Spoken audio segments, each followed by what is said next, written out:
Hey everybody, I know I haven't made a video in a little while, but I've been reading feverishly and trying to work on an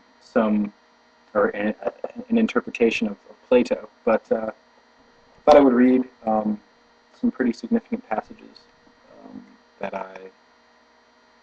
the occasion was called upon by a friend who recommended to me a book called, well, you can't see it here, but The Wisdom of the Sands by Anton, Anton, I don't know how to pronounce his name, but I think it's Saint, and looks like, I don't know, it's Exupery. I'm not even going to try. Not even going to try to pronounce that one, but it's called The Wisdom of the Sands, and it's an interesting book. It's different from anything I've read before, and I'm going to read in the next couple of videos. It might take one or two, a couple chapters that I think that have so far impressed me the most. It's great. It's fantastic writing, amazing writing. It's a little difficult to sink your teeth into at first, I think, but it's not like your average story with a a plot and a character that it's a rough book, and its message is not conventional. So and that'll become more apparent when I read a couple passages.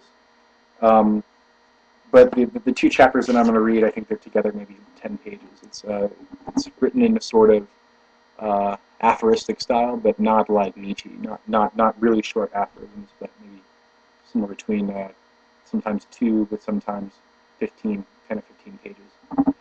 Anyway, Merleau-Ponty, in his book, The Phenomenology of Perception, he cites Anton de Saint, I guess it looks like Exupery or something like that, but I don't know. I don't know how you pronounce the Exupery as a stupid American that I am. So anyway, I want to read the last page according to this version of Merleau-Ponty's Phenomenology of Perception, which is one of at least a couple of places where he quotes Anton. And he says, he's talking about the chapter on freedom. It's the last chapter of the book. He says, nothing determines me from the outside. Nothing determines his actions from the outside. Not because nothing acts upon me, but on the contrary, because I am from the start outside myself and open to the world. We are true through and through, and have with us, by the mere fact of belonging to the world, and not merely being in the world in the way things are, all that we need to transcend ourselves. We need have no fear that our choices or actions restrict our liberty, since a choice and action alone cut us loose from our anchorage.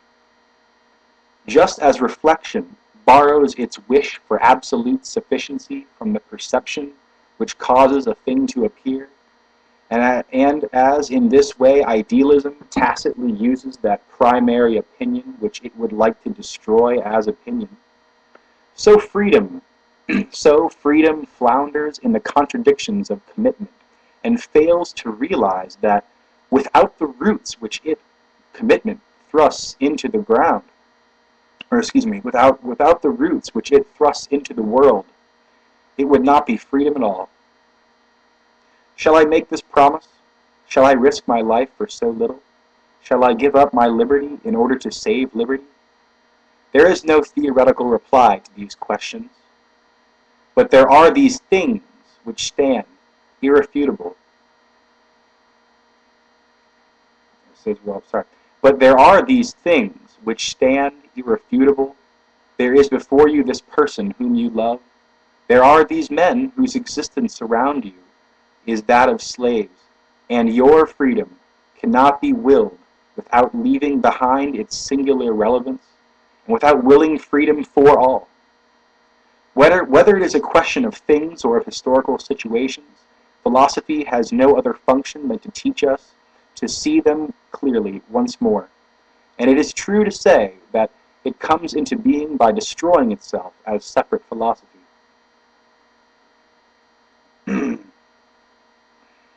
But what is here required is silence, for only the hero lives out his relation to men and the world, and it is not fitting that another speak in his name. And here Merleau-Ponty now ends his book with a quote from Anton Saint-Exupery. Quote, "Your son is caught in the fire. You are the one who will save him. If there is an obstacle, you would be ready to give your shoulder, provided only that you can charge down that obstacle. Your abode is your act itself. Your act is you. You give yourself in exchange. Your significance shows itself. If fool, oh man, I don't know. That's anyway. I guess I never looked at that word. I don't know how to pronounce it, so I'm not going to try. So sorry, but he says, "It is your duty, your hatred, your love, your steadfastness, your ingenuity. Man is but a network of relationships, and these alone matter to him." So that's a great quote, I thought. He said, "Your son is caught in the fire. You are the one who will save him. If there is an obstacle, you would be ready to give your shoulder, provided only that you can charge down that obstacle. Your abode is your act itself. Your act is you. You give yourself in exchange. Your significance shows itself. It is your duty, your hatred, your love, your steadfastness, your ingenuity. Man is but a network of relationships, and these alone matter to him." All right, we've got about 3 minutes left, and so I'm going to read what I can from this, from The Wisdom of the Sands. It's a little difficult, but I'm going to try to put the emphasis on the right,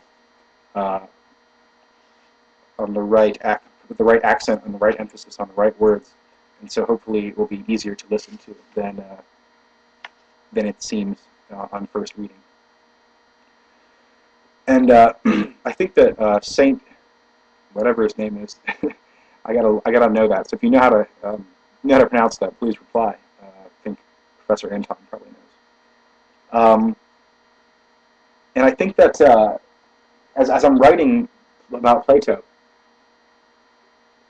and I'm writing about, in part, I'm thinking about including some comments on Whitehead, some ideas by Whitehead and his eternal objects.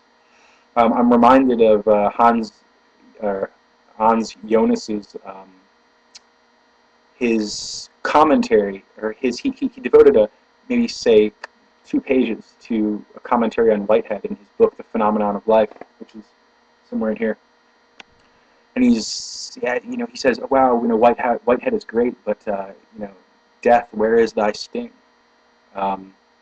He thinks that the philosophies of Plato and others like Bergson, Merleau-Ponty criticized Bergson for this, and others like Whitehead. And you see this in Matt Thou Art That's videos. They definitely focus on the positive side of life, the life side of lifey side of life, the exuberant and expressive side of life. But there's no bite. There's no reflection of that.